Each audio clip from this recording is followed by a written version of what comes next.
கன்னியாகுமரியில் காங்கிரஸ் தொடர்ச்சியாக வெற்றி பெற்று வரும் விளவங்கோடு தொகுதி நிலவரம் என்ன, தொகுதி மக்களோட எதிர்பார்ப்புகள் என்னன்னு விரிவா பார்க்கலாம்.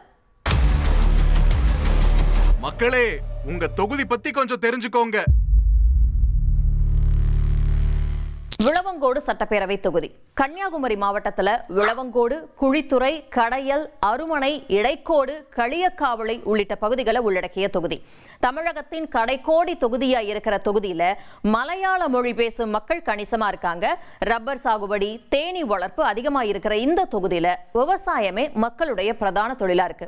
பிப்ரவரி 23 தேர்தல் ஆணையம் வெளியிட்ட இறுதி வாக்காளர் பட்டியலின்படி இந்த தொகுதியில 1,11,990 ஆண் வாக்காளர்கள், 1,13,226 பெண் வாக்காளர்கள், மூன்றாம் பாலின வாக்காளர்கள் அப்படின்னு மொத்தமா 2,25,219 வாக்காளர்கள் இருக்கிறதா தெரிவிக்கப்பட்டிருக்கு. இந்த தொகுதியில 2024 இடைத்தேர்தல் உட்பட இதுவரைக்கும் நடந்த தேர்தல்கள்ல காங்கிரஸ் கட்சி 11 முறையும், மார்க்சிஸ்ட் கம்யூனிஸ்ட் கட்சி 5 முறையும் வெற்றியை வசமாக்கியிருக்காங்க. இந்த தொகுதியில கடந்த 2021 தேர்தல்ல தொகுதியில சிட்டிங் எம்எல்ஏவா இருந்த விஜயதரணி காங்கிரஸ் வேட்பாளராக களமிறங்கி 87,473 வாக்குகளை பெற்று ஜெயிச்சாங்க. அவங்களை எதிர்த்து போட்டியிட்ட பாஜக ஜெயசீலன் 58,804 வாக்குகளை பெற்று தோற்றார். காங்கிரஸ் கட்சியிலிருந்து விஜயதரணி பாஜகவுக்கு போனதால இந்த தொகுதியில 2024 நடந்த இடைத்தேர்தலில் காங்கிரஸ் வேட்பாளராக போட்டியிட்ட தாரகை கத்பட் 91,054 வாக்குகளை பெற்று ஜெயிச்சாங்க. அவங்களுக்கு எதிராக போட்டியிட்ட பாஜக வேட்பாளர் நந்தினி 50,880 வாக்குகளை பெற்று தோற்றாங்க.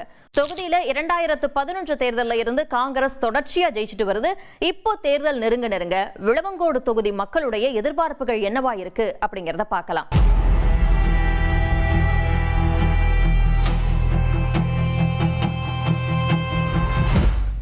விளவங்கோடு தாலுகாவிலே ஒரு விளையாட்டு மைதானம் என்பது இளைஞர்களுக்கு முக்கியம்.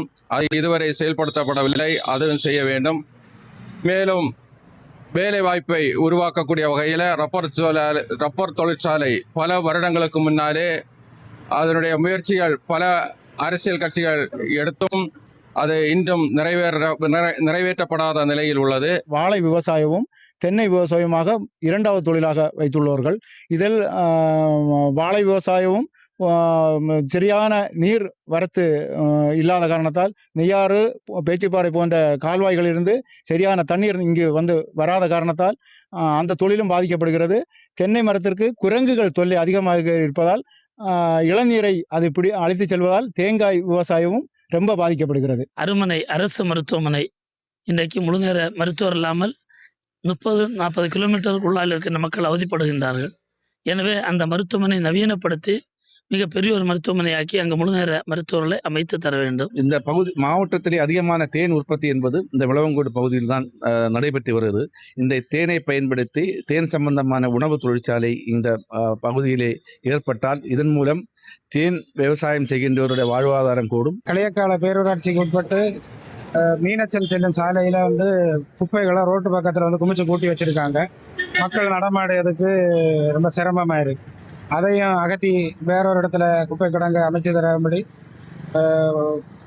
தெரிவித்துக் கொள்கிறேன். வருஷத்தில் 8 மாதம் குமரி மாவட்டத்தில் மழையாக இருக்குது. இந்த மழைக்காலங்களில் ரப்பர் பால் வெட்ட முடியாது.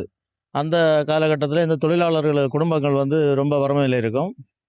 இதை அரசு இதை கணக்கில் கொண்டு இந்த மீன்பிடி தடை காலங்களில் அரசு மீனவர்களுக்கு மானியம் கொடுக்குற மாதிரி இந்த ரப்பர் பால் வெட்டும் தொழிலாளர்களுக்கு மானியம் வழங்கி அவங்க வாழ்க்கையில் ஒளியேற்றி வைக்கணுங்கிறது இந்த குமரி மாவட்ட மக்களின் எதிர்பார்ப்பு. இனி செல்லும் இடமெல்லாம் செய்தி.